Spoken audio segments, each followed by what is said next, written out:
Hi, this is Janet Swanson. I am here today to encourage you, inspire you, and cheer you on, and to let you know you deserve to be happy, to be healed, and to live your life in freedom. Free from the pain of your past, free from fear, free from all those voices that tell you, I can't. So, let's break the silence and expose the darkness that has held you in confinement way too long. Your life matters. Your story matters. Your voice matters. I believe in you. And most of all, God believes in you. Welcome to One Voice Makes a Difference podcast. Hello, everyone. Welcome back to One Voice Makes a Difference podcast. This is episode 4, and today we have Lakeedra Lee with us, and she is the executive director of the Teal House right here in Statesboro, Georgia. And she's going to bring us some real life stories, aren't you, Lakeedra? I am. Thank you, Pastor Swanson, for having me. Oh, it's such a pleasure to have you here with us today. Well, first of all, I want you to tell us a little bit about yourself and how you got connected with the Teal House and why. Okay. Well, my name is Lakeedra Lee. I am a native of Statesboro, Georgia. Here I went to school. I left back in 1998, went to college, and I majored in social work and sociology, and I got my degree there, and I began my experience working with children, neglected children, children of sexual assault, when I interned at Richmond County DFAC. So that was basically my first true live experience of having to deal with cases. Children dealing with neglect and sexual abuse. So I came back, and then I got my master's in social work from Savannah State University. And I have about 15 years of experience working with children here in our local community, here in Statesboro. So I got connected with the Teal House. I'm a former school social worker. So I got connected with the Teal House because Diane Hardy, which is the director of DFACS here in Statesboro, I serve on that board, and she was she's also on the board at the Teal House. So they were looking for an executive director, and at that time, dealing with the school, there was a lot of changes. So I asked the Lord, if this was a good move for me, then help me, just open up this door, and he did. So I've been there, and I haven't looked back. Wow. I haven't looked back. That's awesome. So you deal with a lot of troubled kids on a daily basis. I do. Wow. On a daily basis, right here in our community. Well, what is the secret that you have how do you deal with these kids on a regular basis and then take it home? And how do you, your emotions, how do you deal with those emotions that you have? Let me tell you, it's not easy. I bet. Going to school, everybody says self-care, but as a social worker, and you have a child that's sitting in front of you that has disclosed that the person that they trust has touched them inappropriately, has assaulted them. You can't just not take it home with you, right. But you do have to take care of yourself. So for me, self-care is important. Before I open up the doors every day at the Teal House, I pray. My source, I connect to my Father, God. I connect to Him every day. Yes. Because walking in those doors, I never know what I'm going to encounter. That's right. Leaving out, going home, I never know what I'm going to encounter with my phone, because we're 24/7. The Teal House is not just a 8 to 5 that you clock in. We're available to victims 24/7, which means when I'm physically not in the office, my cell phone can ring with someone on the other line. So I have to be mentally and emotionally prepared for those that are coming into the Teal House, as well as those that I will encounter over the phone. So I definitely do a lot of praying. I definitely do a lot of self-care in regards to some days if I want to eat a Chick-fil-A sandwich that's going to make me feel good, that's right. What I do. If I want to take that always makes me feel better. I know. I had a cop tell me that's the Lord's chicken, so it's that's okay. Right. That's it. So I remain positive and focused, and also encourage my staff to do the same thing, because awesome. the work that we do on a daily basis is not easy. Well, tell us a little bit about what you do on a daily basis. What happens from Monday through Friday? Okay. Well, let me just say the Teal house is not an actual house where victims come and stay. A lot of people think that it's a house where we house people. The Teal house is more of a crisis center where victims come, they find refuge, they get the help that they need, and the help to include forensic medical examinations, forensic interviews, counseling services to help them along the healing journey. So if we get what we call a case that comes in, we never know. So we walk in the doors 9 o'clock, we can have 2 or 3 cases that are lined up from the previous night or the previous days. We never know. So at that point in time, either law enforcement or the Department of Family and Children's Services, if we're dealing with children, but if we're dealing with adults, primarily it's law enforcement, if they choose to report. Basically, we offer them the services that we provide. Either they can do an interview or a forensic medical examination, and basically that medical examination includes collecting evidence, DNA, for prosecution. So on a daily basis, Pastor Swanson, that's what we at the Teal House do. We comfort victims. We have advocates there that provide emotional support, because when they come to us, they're afraid that nobody believes them. We believe survivors. That's right. That's our motto. We believe survivors. So my advocates, myself, my nurses, on a daily basis, when we encounter victims, we tell them this is not your fault. What has happened to you, is not your fault. That's right. So we say that 10 to 15 times a day until they really believe that what has happened is actually not their fault. Wow, that is so powerful. And I want you to know, coming from a survivor, I remember when I was 12 years old and I finally had the courage to pick up the phone and call the police and tell them what was happening to me. And for 2 years, I had been molested by my stepfather. But I was so afraid of him because he was violent. He was violent with my mom. He was an alcoholic. He was a mean drunk.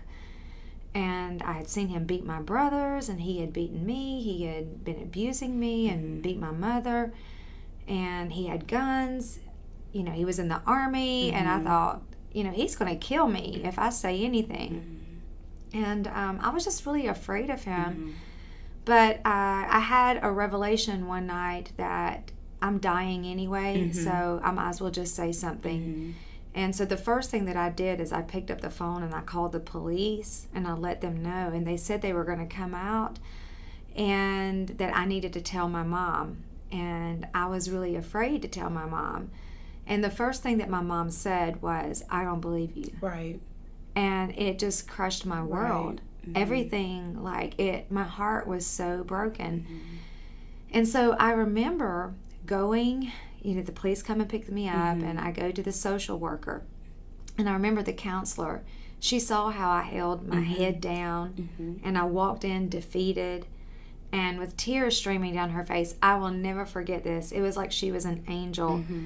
She put her hand underneath my chin, and she said, she lifted my chin up and she says, "Don't you ever hold your head down again. Right. This is not your fault." Absolutely. And those words, they rang out in my soul for years. I never saw her again. So I want you to know that the words that you're saying over them, they will continue to ring out in their soul. And I remember just the power behind her words that said, "Hey, this is not your fault." And she literally put her hand under my chin and said, "Don't you ever hold your head down. You have nothing to be ashamed of." It would be years down the road before I would actually believe that I had nothing to be ashamed Right. of, but those words just kept coming They to carried me. with you. And I am 50 years old, and I still remember those words. Absolutely. So I just want to thank you for everything that you do there at the Teal House and the words that you speak over those kids. Absolutely. Your voice is making a difference. I just want you to know that. Thank you. I want you to share some of the stories, maybe this week or maybe last week, of Okay. something that's really impacted you and the hope that you're giving them. I know you're giving them hope by being there Right. and by being a voice, but what are some other things that you're doing individually for these kids or adults? Okay. We've since the pandemic, our caseload has doubled. I bet. You have children at home. Schools are opening up, so we are preparing ourselves for when they go back to school, because sometimes that's the only person that they trust. So we're preparing for that. But more recently, the cases that we have been dealing with has been those of children that are in the home with parents, step parents, if they're left with grandparents, if they're left with uncles. This week alone, I have interviewed 5 children. And out of those 5, not one of those are their perpetrator, if I can say, or the alleged perpetrator is a stranger. Right. So we're looking at things as these are people that they know, these are people that they trust, they're people that they love. So it's very hard for them to sit in front of me to tell me what Uncle John has done. Yeah. While he was keeping her when mom had to work the night shift.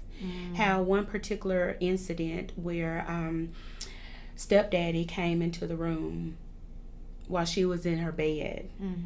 And we're talking about a 5 or 6 year old child. We're not talking about a teenager. Right. We're talking about a 5 or 6 year old. Stepdaddy comes into her room, performs oral sex. Wow. And then makes her perform oral sex. Wow. Tells her he loves her, but not to tell. Wow. Not to tell. That breaks my heart. Yeah. Not to tell. We see a lot of grooming. I've had cases this week where there's a lot of grooming. Has started off with this one particular case, started off, let me get you something, your favorite meal. Every kid pretty much loves a happy meal. Okay. When mom's going to work, I got dinner. And then, remember I bought you that happy meal, so this is what you're going to do for me. Wow.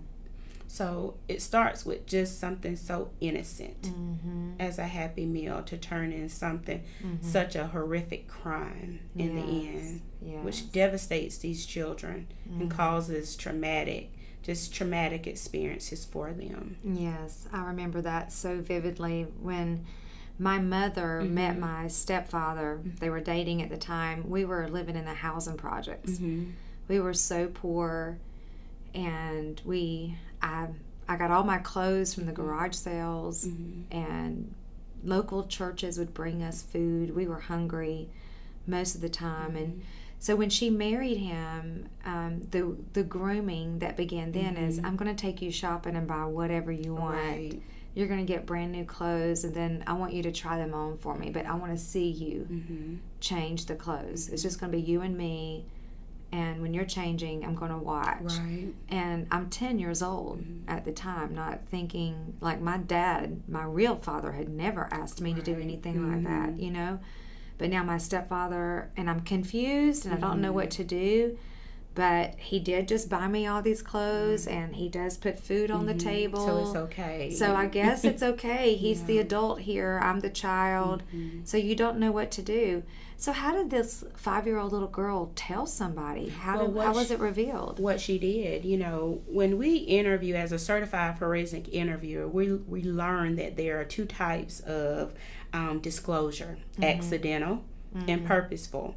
So if she's playing with her dolls and she's mimicking this behavior, and mom just happens to hear her because she's playing with her dolls, and so we consider that an accidental disclosure. Right. She didn't mean for mom to hear her. Right. But thank God she did. Mom heard her. Oh, wow. Thank God. So Mom, of course Mom panicked, because that's what any parent would do. And we tell parents it's okay. It's okay, because that's a natural response. But also, that child don't want to upset Mom. So once Mom talked to her, and of course she believed her, which we don't have a lot of parents that believe their children, but thank God again she did. She called law enforcement while he was at work, and from there he was the main breadwinner in the family. So Mom again had all this against her as well. Yeah. So with the Teal house, we're able to provide resources with Mom as well. Oh, that's wonderful. With her being, with him being the main breadwinner, and her not wanting to keep her child in the environment with defects getting involved. She can't.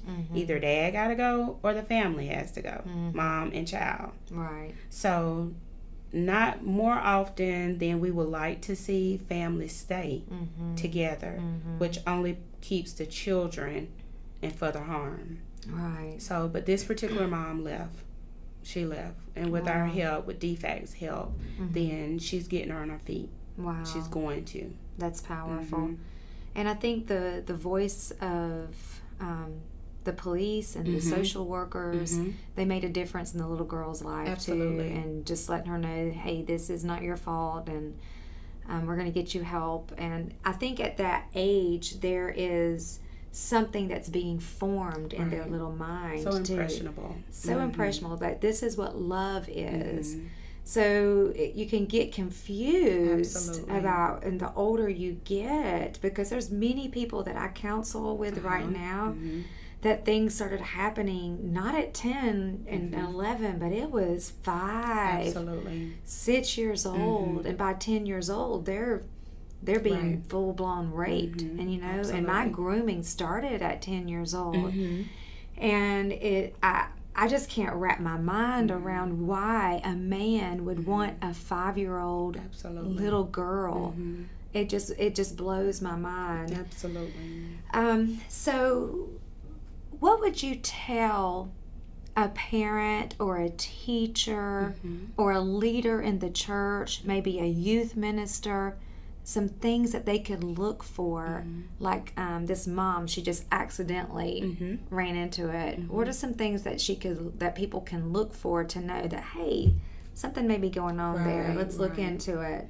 In our education and awareness, when we are talking to folks in the community, we want to make sure that our parents know their children, first of all. They know their children. They are supervising their children, what they're watching on TV, what they have on their phone. But the number one thing that they need to, when children begin to isolate, that is a clear-cut sign. And of course, I've had some parents to say, well, when they go through the teenage phase and they don't want to talk to us, they back off. This is true. But if you have an outgoing child and then they all of a sudden wants to shut down, they don't want friends over, they don't want to be involved in activities or social groups, if they were involved in a social ministry club here at the church. And if they don't want to be involved, then the more they have to talk to people, they feel like if I isolate myself, I don't have to tell.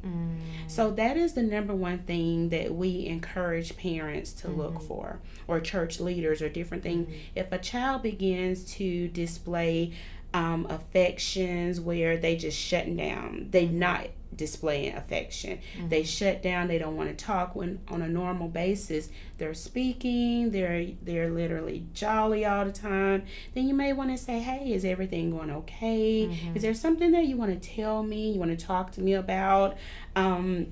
Confiding, a child confiding, knowing that they can trust you is a big plus. That's a plus. Yes. If they feel like they can't trust you or confide in you, they're not going to. Right. Yeah. They're not going to. And that's what we do to encourage leaders when we're out at the schools doing professional development for teachers and families that come in that just need some advocacy, some emotional support. What do we do? What do we need to further look for? I would definitely advise them, supervise your children for one. If they say you getting in my business, get in their business. That's right. Amen. Get all you in are their my business. business. Exactly. Tell them to be careful with social media. Social media is a great platform for certain things, but it can also it is the number one trigger for kids being able to display bodies, pictures, videos. So I tell them, parents, just if your child has TikTok or Facebook, put it on your phone. So whenever they get messages, you get messages. So you know what's going on. That's good. So that's a great idea. Yeah, most definitely. And that's where a lot of parents see what's going on. Yeah. Well, with One Voice, I have a campaign that we do. We reach out to the school systems. Right. So we go out and I get to tell my story, but I also share with them what's the difference between a healthy touch and an unhealthy touch, and what is abuse, because some people are abused and they don't even know it. They don't know it. Because it's just a lifestyle. What's a spanking? Right. What's a normal spanking and a beating? What's the difference between the two? And how far does abuse go with a spanking? And with my stepfather, it wasn't just a spanking, a switch, or a ruler on the hand. It was ball your fist up, hit you in the face, kick you in the stomach, throw you across the room. Those things are not discipline. That's abuse. No, that complete is abuse. That's abuse. And then we teach them also that if someone, a stepfather, an uncle, a brother, anybody wants to watch you take a shower, that's very inappropriate. Right. You don't need to let anybody do that. If somebody says they want to watch you change clothes, because that's how it begins. Let me just watch you. Right. And like you said, I just bought you McDonald's. Now you do this for me. And so do you guys have similar things that you tell people? All the time. Yeah.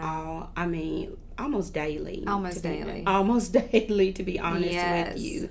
But if we can just keep in the forefront of, if something in your gut does not feel right, because usually at an early age, children know right from wrong, or they're beginning to learn right from wrong. Yeah. And like I had the 6-year-old say, it just didn't feel right, Miss Keedra.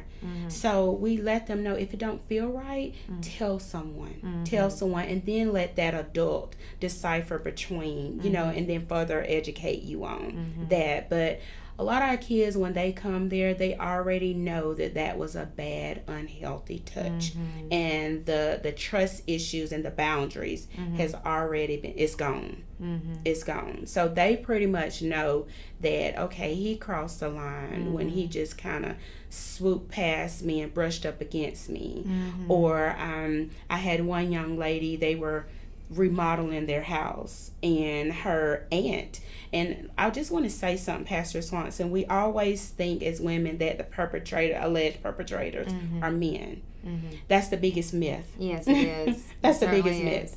Because in this particular case, it was her aunt that kept brushing on her. So she was like, okay, we got the same body parts, so it's okay. But she had dust on her they were just remodeling the house, so she kept doing it. And she said, at first, Miss Keedra, it was fine, but I just thought it was weird. Then she came around and she was doing my butt. And she said that really felt uncomfortable. Then days later, she came into the shower and started touching her. Wow. Then she knew, but it was the progression that, okay, I'll start with your clothes on, and then later your clothes off. So for one, we're looking at the gender.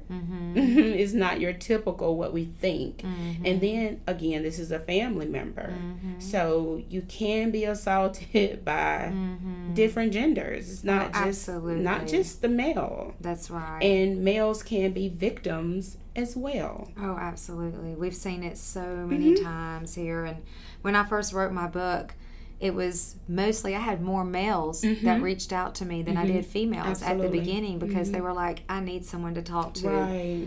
You know, and there's a story of a man that he was very successful in business, but after reading my book, he said, I need prayer. Can you please pray for me? My stepfather raped me over and over as a teenage boy at 13, 14, 15 years old.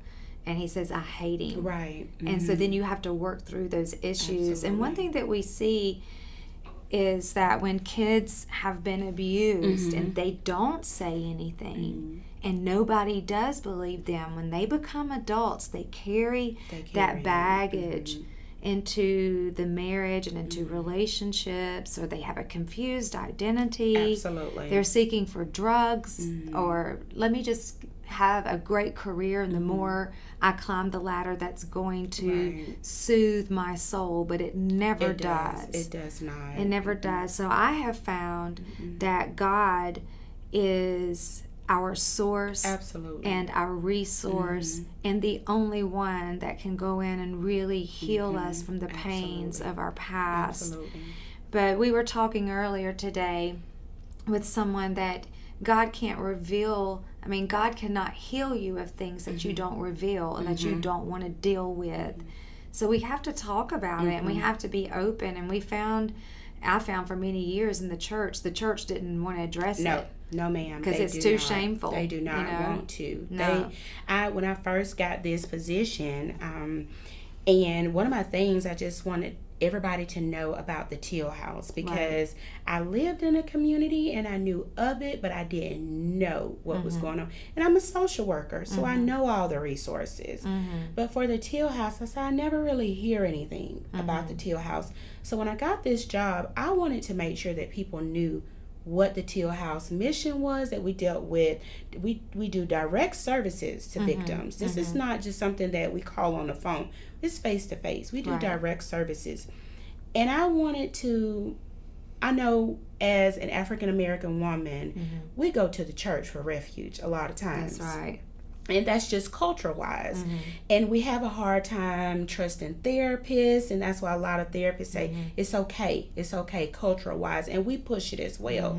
So I wanted to touch therapy and the churches, and the pushback that I received just right here in this local community, I was really, really surprised. Wow. But then as I began to go, and my face was shown in the community more, and I started speaking at local civic organization meetings, and those people will take it back to the church. So I felt like that's how I was able to get into the church then.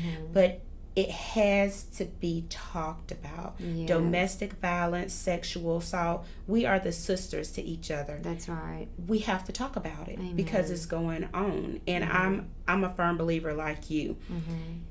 God is our source. He's our refuge. It says that in the word. Right. So, and that's sometimes what people, that's the only hope that they have sometimes. They don't put their trust in other folks. That's right. So what better way to make the awareness known than going into the house of the Lord? That's right. That's right. And laying it all and say, Lord, I need you, and this is what I need you to do today. So just real quick, what are some lessons you think that you've learned by just working with the Teal House, and what have you learned by that? What has God shown you in Not this? to judge. Okay. I love it. Really, not to judge.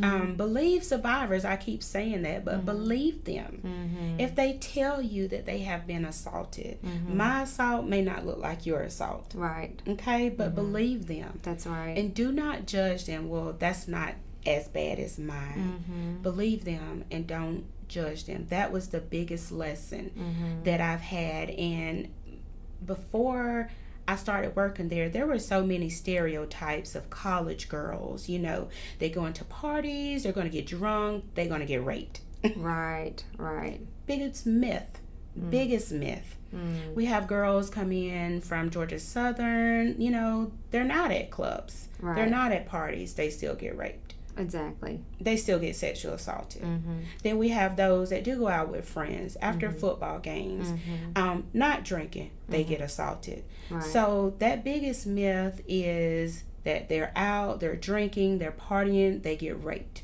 Right. That's a myth. Right. That is a myth. Right. I believe that. And I know of someone in particular that, and it's always from somebody they know. Absolutely. It's not a stranger. It's not like a you would stranger. think that it would be, like you see on TV all the time, right? These are people that they know, they're friends that they hang out with. And this girl was 15, 16 years old, and she was just hanging out with some friends. And everybody was leaving, and she was about to leave, and these 5 boys trapped her. Absolutely. And took her in a bedroom, and they all took turns with her. She was devastated by it. She went home.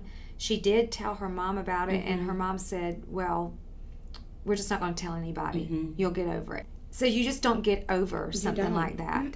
You don't. You need counseling. You need God. And you need support. You need brothers and sisters. Absolutely. You need a spiritual mom and daddy in your life, and people that can just take you under their wing and love on you and nurture you back to health again. So, statistics say that 1 out of every 4 girls is abused before the age of 12. Absolutely. And I think 1 out of every 6 or 7 boys before the age of 12. And it's always by someone. It's always by someone they know that's near to them. I know beyond a shadow of a doubt now that there is someone out there listening that they need encouragement. They need to hear this message.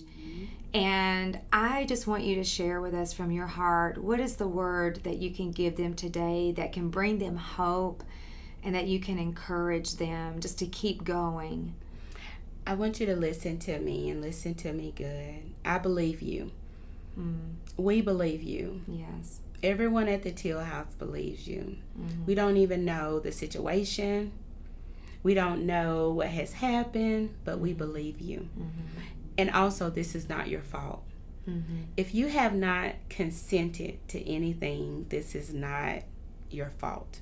Yes. And I need to say that again. This is not your fault. That's so good. Whatever the situation was, we believe you. That's right.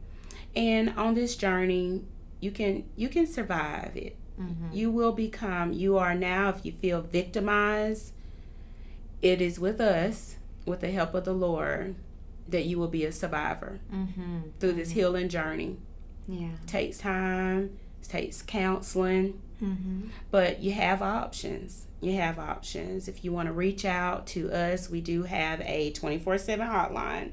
And I want to give that number if I may. Yes, please. It's 1-866-489-2225. Call us. We have advocates that are on the call waiting to speak with you. And on that call, if you want to just listen to what the advocates have to say. That's right. Provide an emotional support, letting you know what your options are. We're quickly calling law enforcement because you have the option whether you want to report it or not. Right. A lot of victims think that they have to report immediately, and you don't. You don't. You have 12 months to report. But you have a lifetime of healing. Amen. A lot of people, Lakeedra, like I was at 12 years old, I didn't see a way out. So I thought suicide was the only way out. No.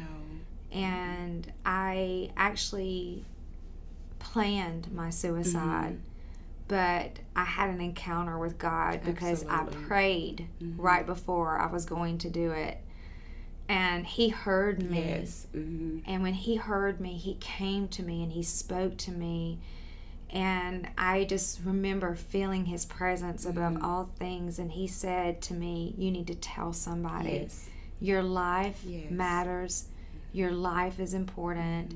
I know the plans that I have for you. So I just want to speak that same word into someone else today, that the Lord says, I know the plans I have for you, and they're good. They're good plans. And they're to prosper you. And with the Lord's help, you're going to get through this. Absolutely. And suicide is not the answer. It's never the answer. No, it's not. It's never the answer. Sometimes people look at that as the quick way out. Yeah. But it's never the answer. Never.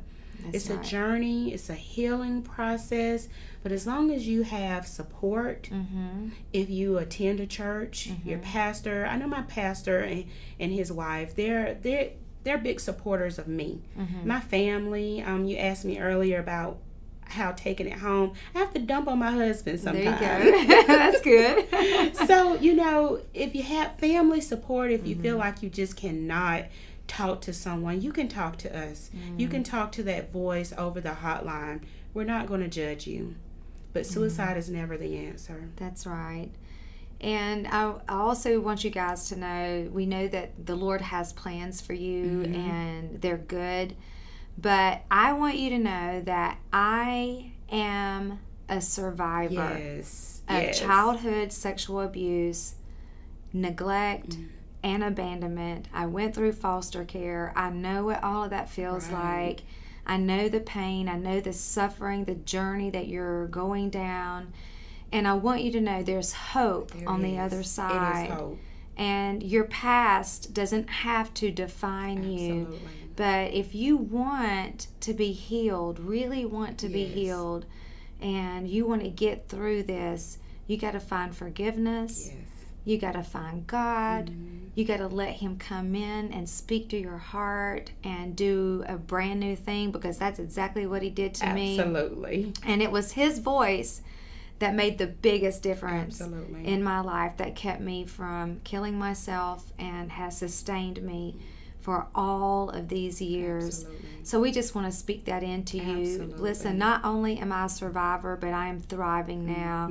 I'm helping other people, and I'm loving on other people, and I just want to encourage you, keep going. Yes, it is possible. It is possible.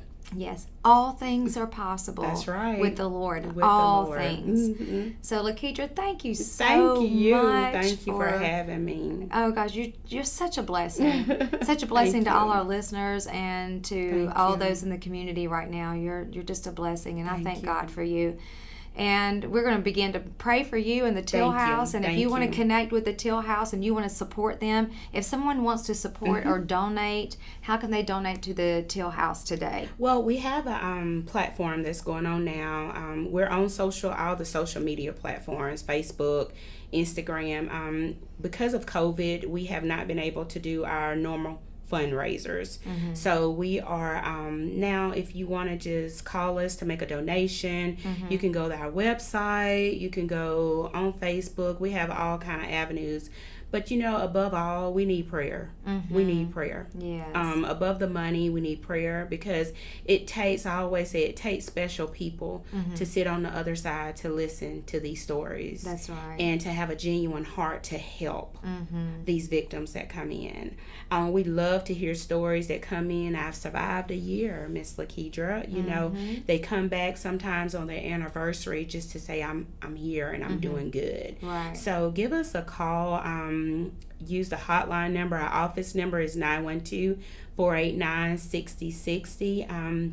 Do you have a website? We do have a website. It's www.srsac for Statesboro Regional Sexual Assault Center.org. Okay. So there you can learn more about the Teal House, and then help us. We do have a wish list on Amazon as well, because when the victims come in, we provide them with clothing, so and snacks and food. So there is a wish list that's on the website as well. That's beautiful.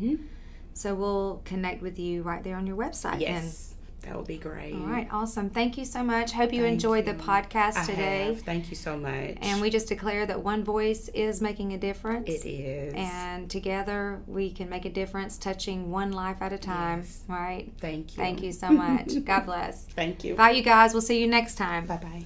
Thank you for listening to One Voice Makes a Difference. If you enjoyed today's episode, please consider subscribing and reviewing the show on iTunes or wherever you listen to podcasts.